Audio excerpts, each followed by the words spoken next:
What is up, book? Welcome back to the channel, the Chanel. I've decided we're going to be a luxury perfume brand too. So today I wanted to talk about two thrillers I read when I was on vacation from the end of May to the very beginning of June. One of them was on my phone and the other one was a regular book. So if we can get a picture here. And this was the other one, called After She's Gone by Lisa Jackson. The one on my phone was called We Were Liars by E. Lockhart, I think it was. So first let's get the thumbnail.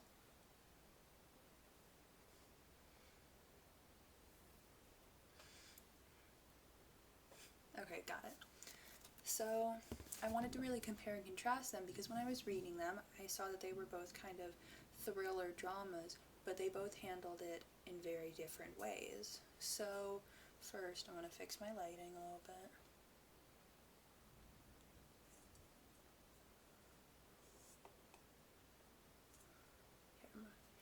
So first I wanted to talk about just a little bit of the plot. So After She's Gone is about two sisters, Allie and Cassie Kramer. They have a famous mother named Jenna. I think her name is Jenna. Maybe I can try to find it really quickly. A few moments later. I feel like I should know this. It was an important one. It was an important name because there was a lot of stuff that went on with her. Okay, so as I find it, I'm gonna just say the rest of the plot. So 10 years ago, when Cassie and Allie were little kids, they were attacked by a stalker who was stalking their mother and was, I guess, trying to kill them.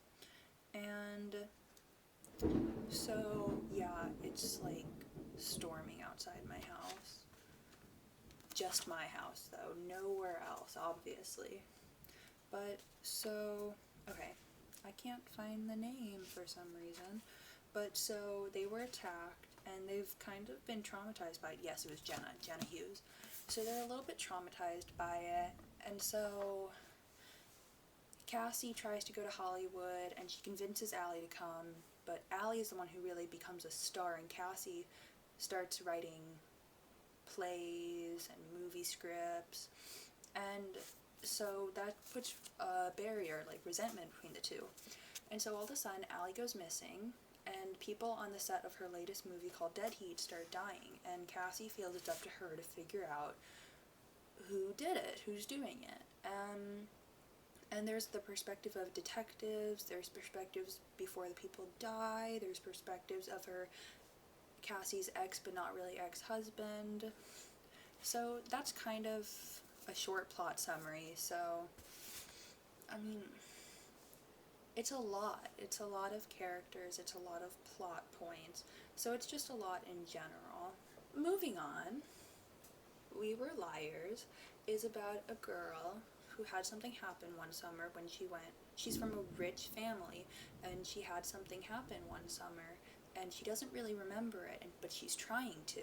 So it has to do with that, and it deals with just a little family, well, not a little family, but it deals with just a family. That's the only characters, and that one, like, family friend who the rest of the family doesn't like, but she falls in love with. Now, but nobody wants to talk about what happened. Nobody is telling her. They're all like, no, you need to remember in your own time. And she's getting increasingly frustrated with it. So she is really trying to remember. She writes stuff down. She's trying to figure it out. It's about 2 years after the incident, and she still doesn't know. So that's that plot summary. Okay, so I decided to close my curtains really quick. So right now we're going to kind of go over the two books, and in my opinion, which book was superior.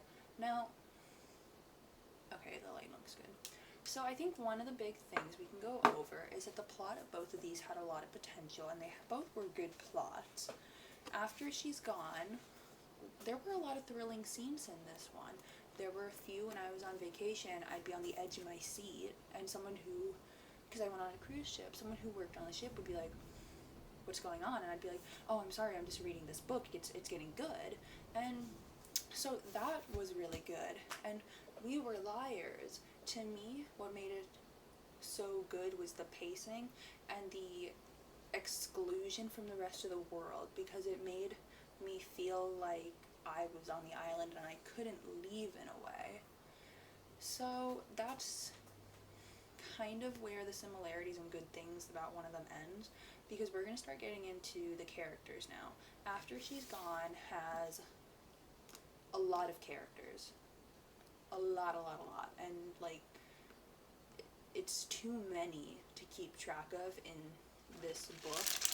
Just way too many.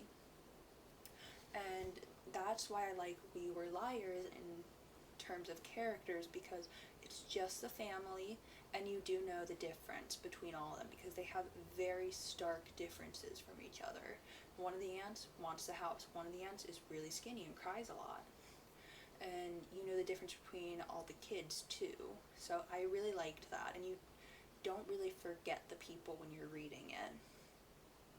So, and the characters really have something to do with the twist, because the twist in here, I'm not going to say what the twist is, but it had to do with a character who, when I read the name, I actually had to go back and read the book over again, read a lot of sections of the book, because I forgot who it was. There were so many characters, and there were so many things that it was just, my mind just drew a cloud with a question mark when I read the name. And going further with that, another reason it did was because the twist in this book was half-baked, because halfway through the book you find out the twist, and it kind of leads the book into its last act. And that wasn't a good twist, because in the first half, you have a lot of stuff happening, and you kind of have a set idea of who it could be. You have your suspects, and then they bring the twist in, and it actually completely throws anything out the window that you had. And there was build-up in the first half, and in the second half, it just doesn't work. It doesn't work well. And the third act was, to me, the first act was amazing. The half of the second act was really good, but from the second half of the second act and all the way through the third act, it really went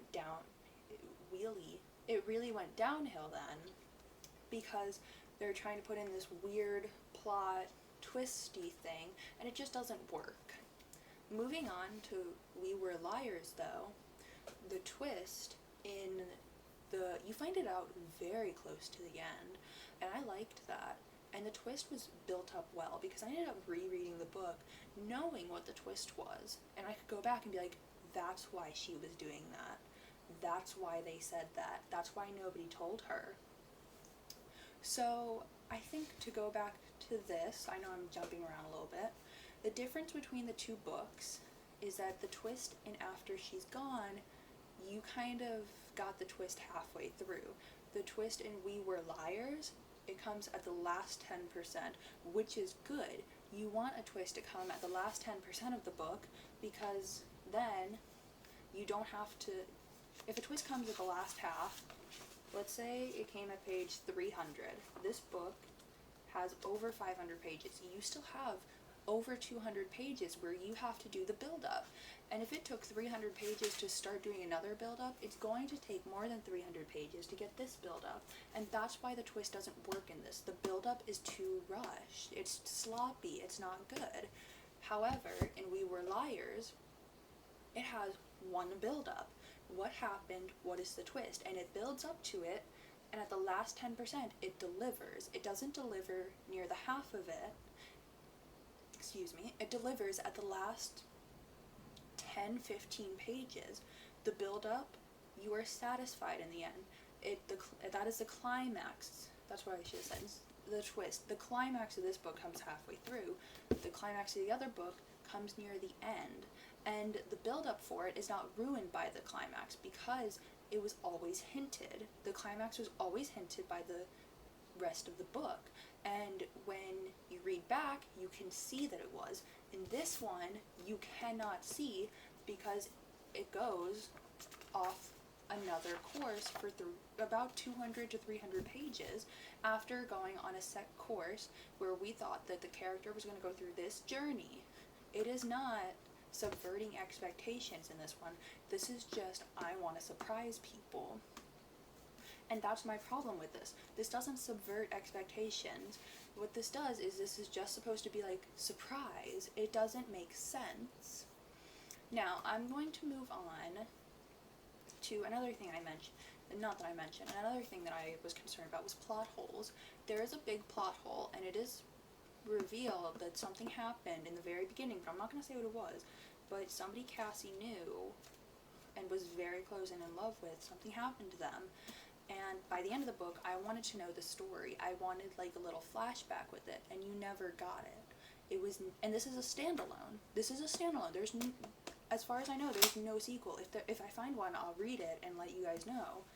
But there is no sequel to this so far, so you need these questions answered. That question is not answered. It is not addressed after the big twist that came.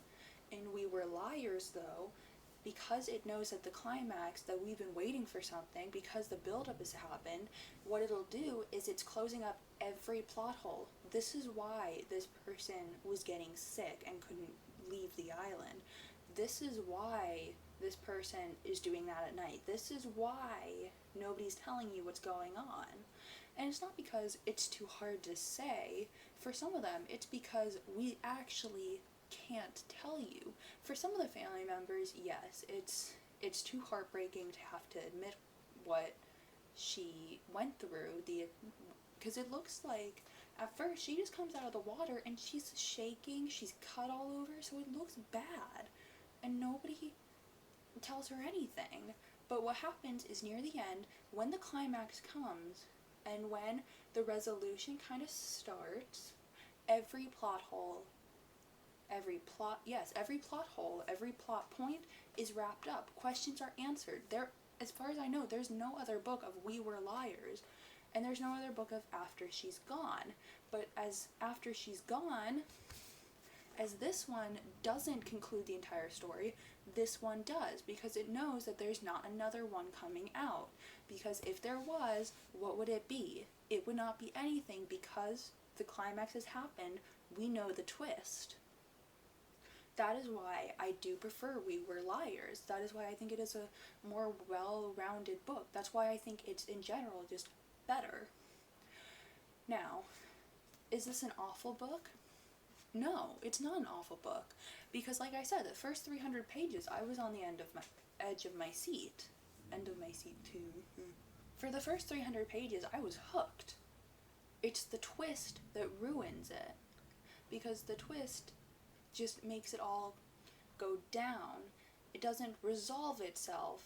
It just plummets, because now it has to incorporate something new, and it has to try to tie up things that are happening, but it can't, because this twist is too much too late.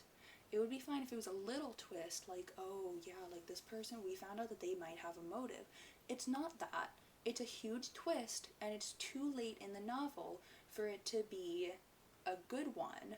Now, had they done this big twist, either at the very beginning they say, hey, this is kind of going on, the build-up could have been phenomenal, because she's trying to figure out that, oh god, I was wrong, who could it be? Or if it had been at the very end, it could have been good too, because there would have been no build-up. Any build-up would have had to been in a second book, because this book's already reaching 500, and people genuinely get sick of reading one book after it hits a certain amount. With this one, it could have been a good sequel if near the end they were like, we caught the wrong person, we found this information out, they're still out there. That could have been a great ending and a great cliffhanger, but it wasn't, because this is a standalone, and as far as I know, nothing else has been made. And if it was, because the person is already caught in this book, the next one would not be as good, because we know what happened. We know the motive now, and we knew it too quickly. To end this, would I read We Were Liars again? Yes. Would I read After She's Gone again? No, but I would read part of it. Would I recommend this book to anyone? Yes, if you're okay with that kind of format, or no, but you should read the first act, it's good, but will I read another Lisa Jackson book and totally roast it? Yes. Any book. All of them. So that is it for this video. If you like it, leave this video a like, comment, and subscribe to my channel. Turn on my bell, because book is hopefully growing in numbers every day. The Chanel, because we're a luxury perfume brand now. We need to get ourselves out there. And my next video, I'm actually going to start a mini series called I Read Apple, the free Apple books you find. Because I already have 2 that I've read that, oh my god, it's a lot. But look forward to that video soon, and I will see you all next time. Bye.